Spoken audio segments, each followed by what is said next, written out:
today we're going to talk about minerals. That's right, Sarah. And you know, a lot of folks think about minerals, they think, well, I put out a yellow salt block or a red salt block or something of that nature. That's really not minerals. It's called trace mineral salt blocks for a reason. Exactly. Very few traces of minerals in mineral salt. Now, that's not to say that your cattle don't need salt, okay? You can provide salt, but don't think that's a mineral program. And I would provide that separately from my mineral if I was going to do that. There is a place for salt and mineral, but we probably won't get into that in this very basic video. But what we need to think about is that we have several different classes of cattle on every producer's farm. We have mature producing cows, we have first calf heifers, we have dry cows, we have weaned calves, we have bulls, and all of those have somewhat different needs. And to further complicate it, depending on what we're feeding as a supplement, if we're supplementing those cattle, can indicate different needs in terms of minerals, especially in calcium and phosphorus. But everybody asks me, what's a good mineral? And the basis to start from is that we want a calcium to phosphorus ratio somewhere between a 2-to-1 to a 4-to-1 calcium to phosphorus. We also need something with an adequate, what's adequate again depends on needs, but probably about 1,500 parts per million of copper. Then we need something that is low in sulfur and something that is low in iron. That's kind of the basis to start with. But then again, we start thinking about the economically important things to us in the beef cattle industry, that being reproduction, that being health, those kinds of things. That brings into play what the finer points of mineralization actually is. So Sarah, the immune system of the animal is very economically important. Exactly. If cattle are not healthy, no matter their age, if they're not healthy, they're not producing for us like we would like for them to do. So in terms of immune function and health, we want to make sure that our mineral supplement has a good amount of zinc, of copper, like you said, at least 1,500 parts per million of copper, some manganese, and some selenium. Now, I know there are places in Tennessee that are selenium deficient, but in general, I don't know of those areas right around in here. That's true.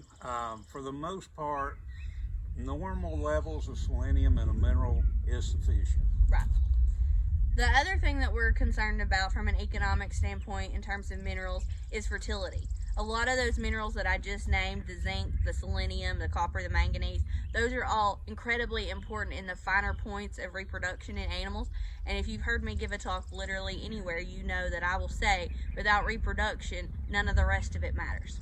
Everything influences reproduction, but without reproduction, nothing else matters, because that's our product, that's what impacts our bottom line. So we need to make sure that our mineral supplement is addressing fertility and making sure that those animals have what they need. And it's also important to remember that at different times of the year, our cattle are feeding on different supplements.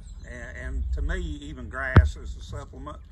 And as cattle tend to move during this time frame from hay over to a larger majority of grass, we need to keep in mind that this young grass, this really early grass, lots of times is deficient in some of our minerals, and therefore we need to make changes in our mineral program. Just as we've taught for years and years, grass tetany caused by magnesium deficiency, we need to be feeding a mineral that's higher in magnesium now. And that in itself brings up some things to be considered, because magnesium is not very palatable. So you may have to kind of play around a little bit with your mineral mix.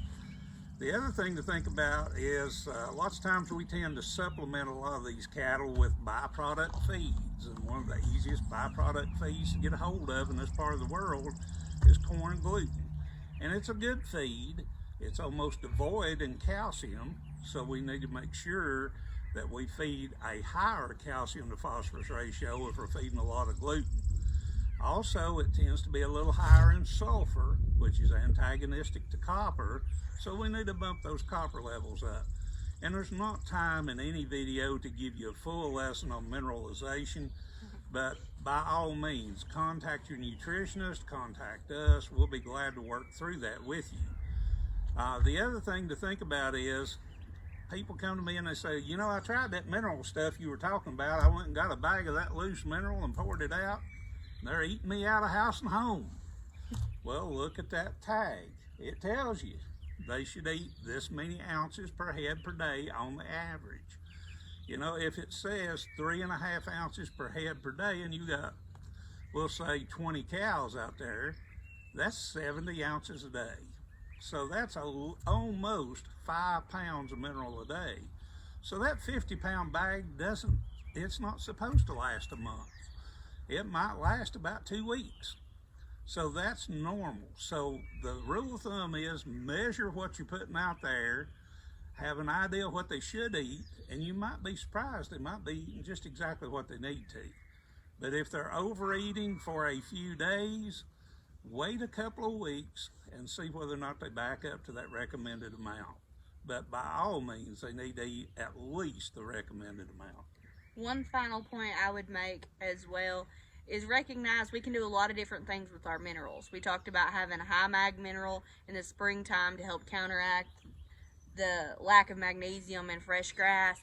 There are lots of minerals out there that have fly control added into them, exactly, and some ionophores and things of that sort. So a mineral is not just a mineral. We can do a lot of different things, exactly, with that are very beneficial and advantageous to us as cattle producers. And go back and take a look at our fly control video and you'll find out what we're talking about with some of the fly control methods by minerals. And as always, we thank you for stopping by the tailgate and talking to us. We look forward to seeing you again. Everybody stay safe, enjoy the warm spring weather, and have fun with your garden. Bye, guys.